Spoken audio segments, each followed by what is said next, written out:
Greetings, Edward the MetaTutor here. Today we're talking about lists in Python, specifically application of lists. In another video I talk about how to create lists, how to add items to lists and edit lists, how to search through lists, and so on. But in this video specifically, I want to talk about two primary applications that my students use or may use lists for. That's not the best sentence construction, but I'm pushing forward. In 1 millisecond, I wrote this code, which is a pretty basic menu for a game, which is a very common project that I ask my students, or this is something that a lot of my students will do as part of a bigger project. Something like, do you want to begin the game? And then, if the user types in yes, then, run some sort of function. For what we're doing right now, I'm simply going to print begin game and exiting if the user types in no. So if choice is equal to yes, then we're going to print begin game. Really straightforward.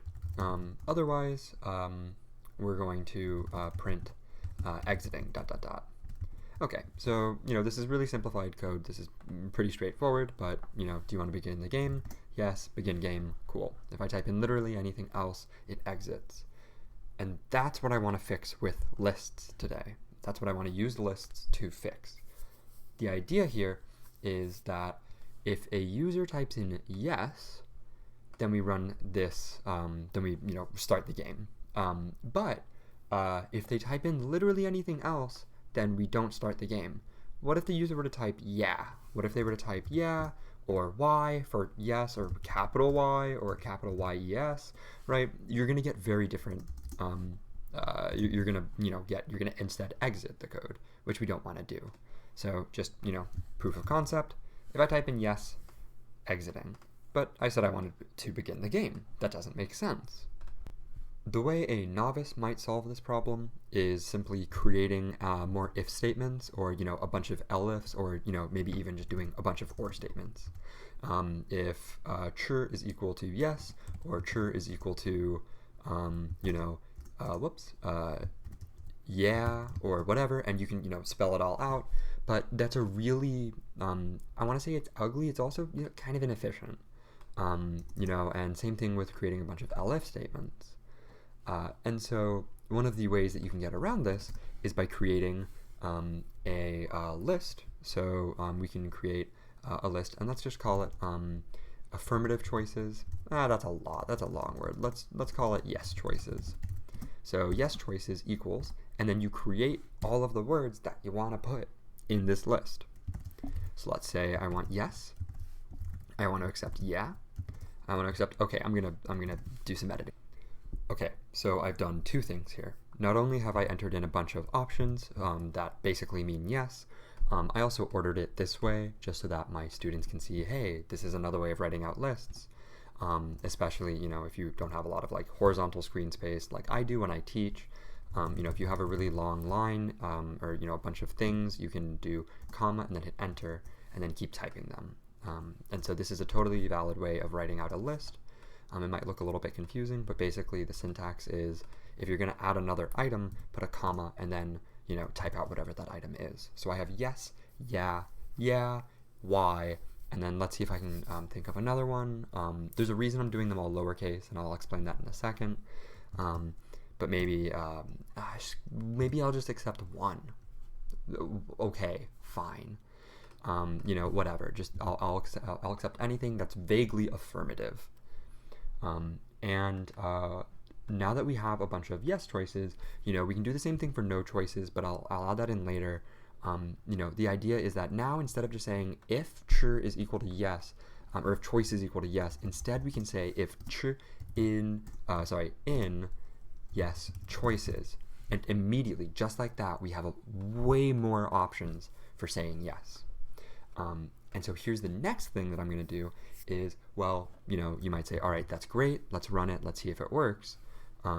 Yes works. Okay, fantastic. Let's do it again. Yeah works. Okay, fantastic. But what if I uppercase? Well, good point. I could type out all of these in uppercase as well, but I'm lazy.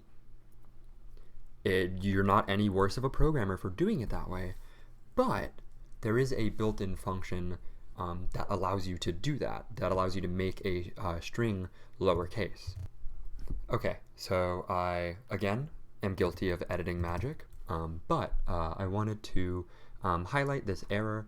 I'm a teacher, and I don't want to come across as perfect. I make mistakes, and I like to learn from them, and I like to teach my students to do the same thing. So name error, name lower is not defined.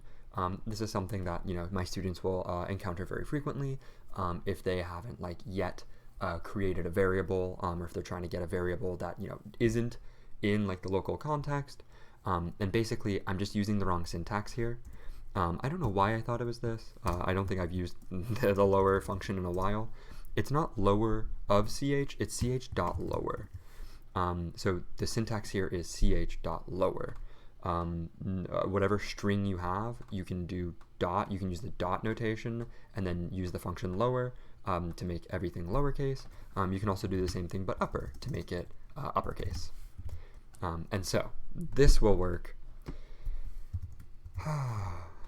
Oh, errors.